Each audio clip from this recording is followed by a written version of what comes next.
Welcome to Inbox Roundup number 30, where I answer questions from you. Today we're going to talk about, is the infantry obsolete? Take a wild guess what I'm going to say about that one. Are Flack cannons viable defenses against drones, security risks from Chinese electric vehicles, and the consequences of Russia or China using chemical weapons? Let's get started. So James asks, could robots replace the infantry? Here's the thing. Tech changes how wars are fought, but the one thing that never changes is the need for a guy with a rifle to go into a contested area and hold it. Drones, airstrikes, artillery, they're all great. None of them can clear a room. None of them can interrogate prisoners. None of them can shake hands with a village elder and build trust. So I could see some kind of like Chappie-like robot walking alongside of humans eventually. But the biggest issue is battery tech. It's just not there. A soldier needs about 6,000 calories when in combat. Now, the human body isn't 100% efficient. It's more like 15 to 25% efficient at digesting food, which is why we produce waste. A human in combat would burn about 290 watts of energy per day, so roughly 3 100-watt light bulbs. The Boston Dynamics Atlas robot, it has a 3.7 kilowatt battery, so that can power 37 100-watt light bulbs. But the robot only lasts about 1 hour under intense use. So robots consume significantly more power than humans for a similar task. Fat contains about 10,460 amp hours per kilogram at 1 volt. Whereas a lithium-ion battery can contain between 250 to 300 amp hours per kilogram at 1 volt. So fat is like 34 to 40 times more energy dense than a lithium-ion battery. And keep in mind, my brain right now is running on 20 watts of power. I'm doing visual processing, audio processing, advanced reasoning, communications, and motor control, right? My MacBook Air uses like 30 watts of power, and it doesn't even come close to performing the tasks of a human brain. So I really don't see robots replacing infantry on the battlefield anytime soon. And that being said, you know what's irreplaceable to me? Ground news. Do you know that Meta, the parent company of Facebook, is the subject of an antitrust case where the government wants to break them up like they did AT&T back in the 80s? Nobody's talking about this. It's not in the Wall Street Journal. And there's like one article in the New York Times, and it's buried on page B6.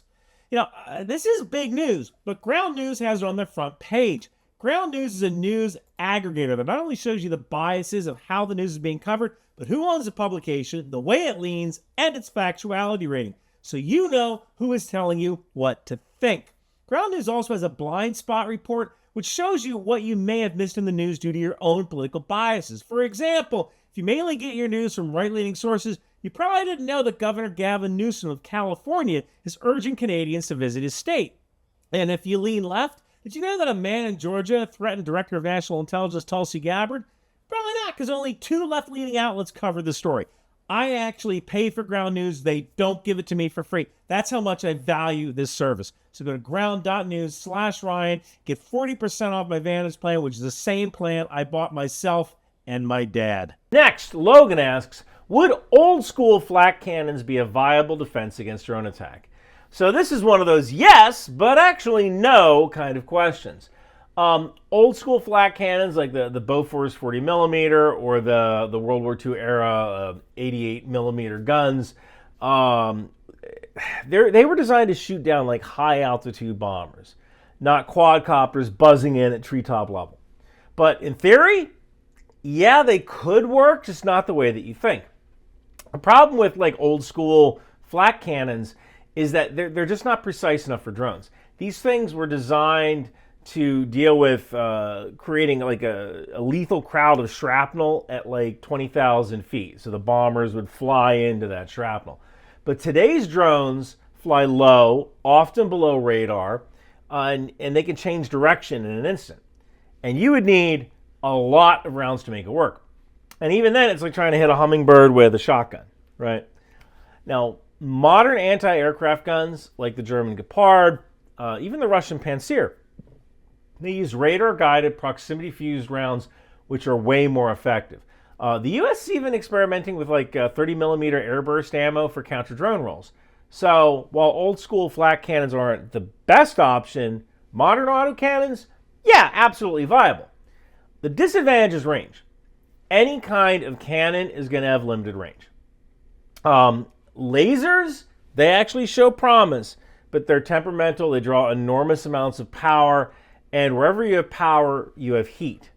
And if you have a hot engine or a hot generator on the battlefield, you will be targeted.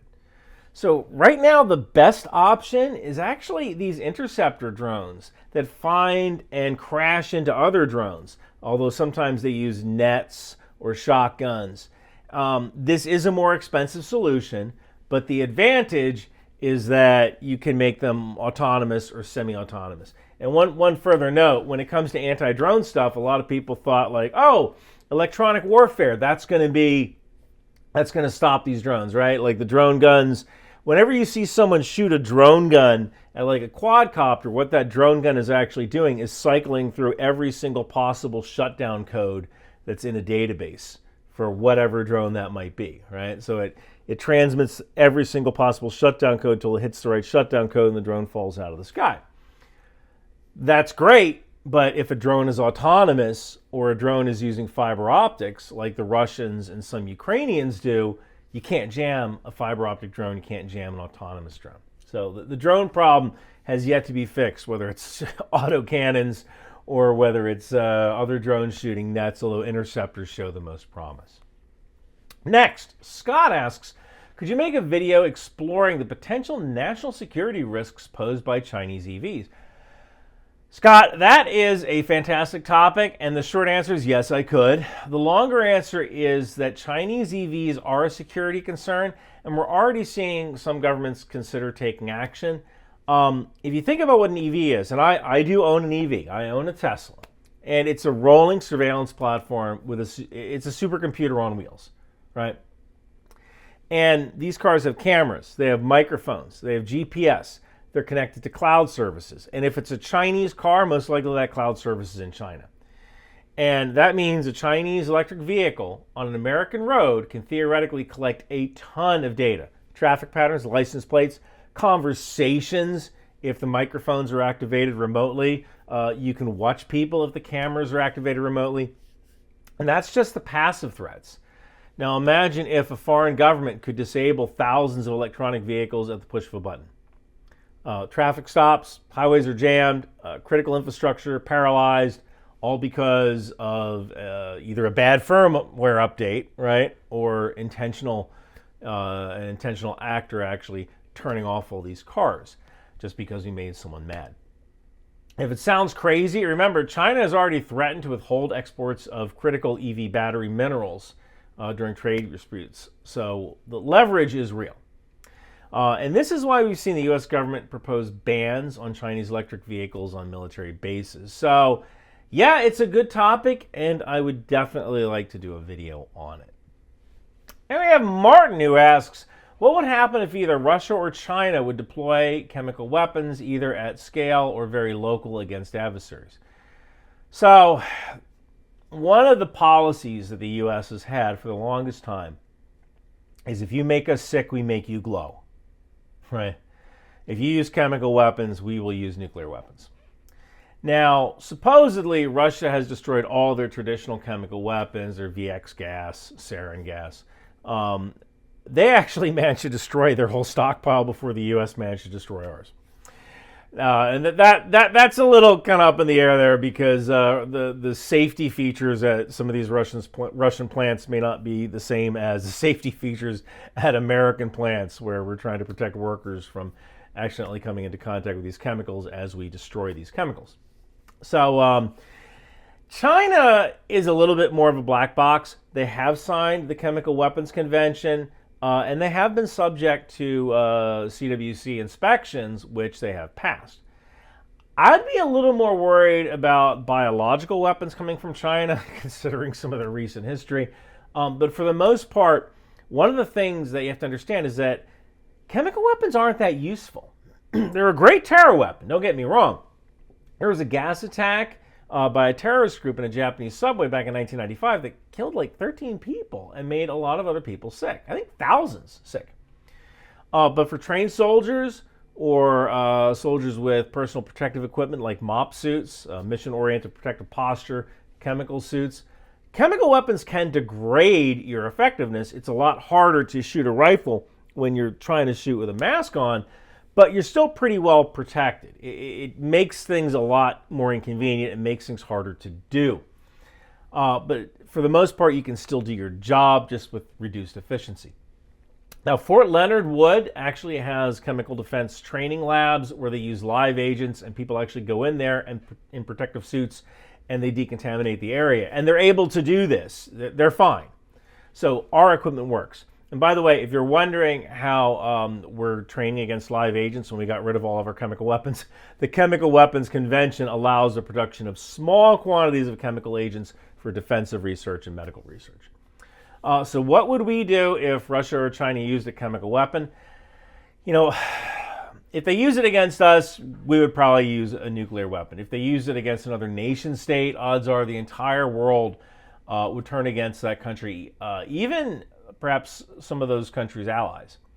They would just see it as just such an incredible breach of international law. We probably wouldn't see direct action or revenge for someone using a chemical weapon, but I could certainly see sanctions being enacted, even by allies, against some of those countries. Flip side of that, chemical weapons were used in Syria, and the world really didn't do anything about that. So it might just depend on who the actor actually is.